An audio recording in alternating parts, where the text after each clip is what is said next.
Hello developers.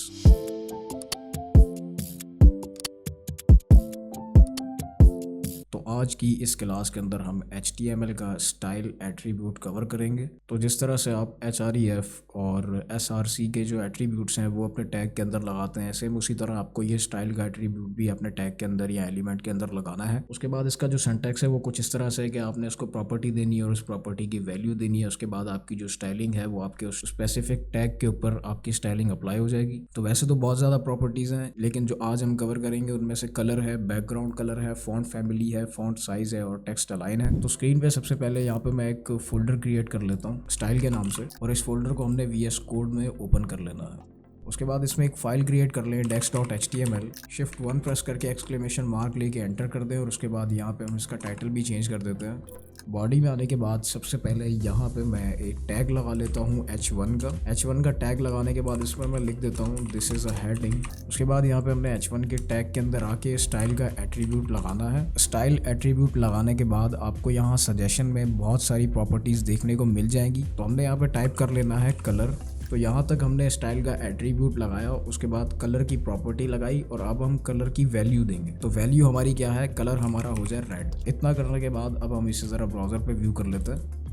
तो browser पे आके जैसे मैं देखता हूँ तो यहाँ पे जो मेरी हेडिंग है उसका कलर जो है वो रेड हो गया है। इसी तरह यहाँ पे हमारे पास जो बॉडी का टैग है उसके अंदर भी मैं स्टाइलिंग अप्लाई कर सकता हूँ। यहाँ पे मुझे सिर्फ स्टाइल का एट्रीब्यूट लगाना है, उसके बाद जो है इसे मुझे बैकग्राउंड कलर देना है। तो बैकग्राउंड कलर हमने इसे प्रॉपर्टी दी, अब हम इसे वैल्यू देंगे कि बैकग्राउंड कलर कौन सा हो जाए। तो वैल्यू में मैं उसे बताता हूँ कि मुझे यहाँ पे ब्लू कलर जो है वो बैकग्राउंड पे अप्लाई करके दे दो। सिर्फ इतना करने के बाद आप जैसे ही ब्राउज़र पे जाके रिफ्रेश करेंगे तो आपकी जो बॉडी है उसका जो बैकग्राउंड कलर है वो चेंज हो जाएगा।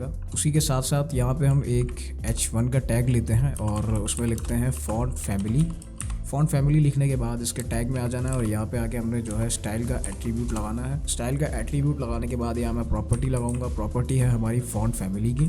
तो फॉन्ट फैमिली मैंने यहाँ पे प्रॉपर्टी लगा दी। अब मुझे इसकी वैल्यू देनी है, तो वैल्यू है हमारी सैंस सेरिफ। बहुत सारे फॉन्ट्स आपको यहाँ पे देखने को मिल जाएंगे, लेकिन मैं ये वाले सेलेक्ट करता हूँ। अब जैसे ही ब्राउजर पर जाके रिफ्रेश करूंगा तो जो हमारा नेक्स्ट H1 था फॉन्ट फैमिली वाला, तो उसमें आप देखिए हमारी जो फॉन्ट फैमिली है वो चेंज हो चुकी है। इसी तरह अगर आप फॉन्ट साइज इंक्रीज करना चाहते हैं तो यहाँ पे H1 लिखेंगे और उसके अंदर मैं यहाँ लिख देता हूँ फॉन्ट साइज। H1 के टैग के अंदर आके स्टाइल का एट्रीब्यूट लगाया, उसके बाद यहाँ मैंने प्रॉपर्टी लगाई फॉन्ट साइज।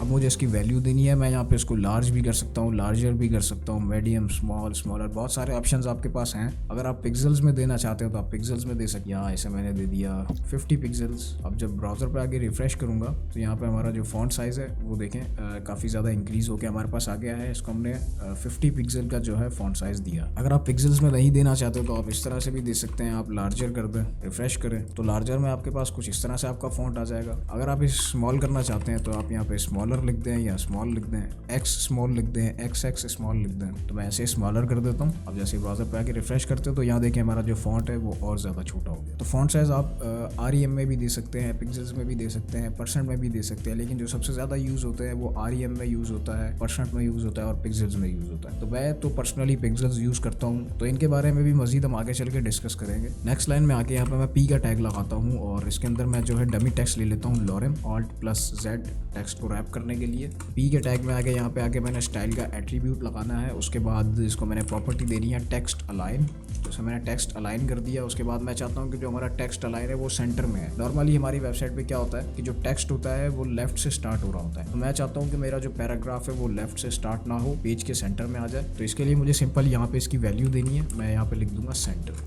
अब जब ब्राउज़र पे आके रिफ्रेश करता हूँ, यहाँ पे जो हमारा पैराग्राफ है बिल्कुल पेज के सेंटर में आ रहा है। अगर आप इसे चाहे तो राइट से भी स्टार्ट कर सकते हैं।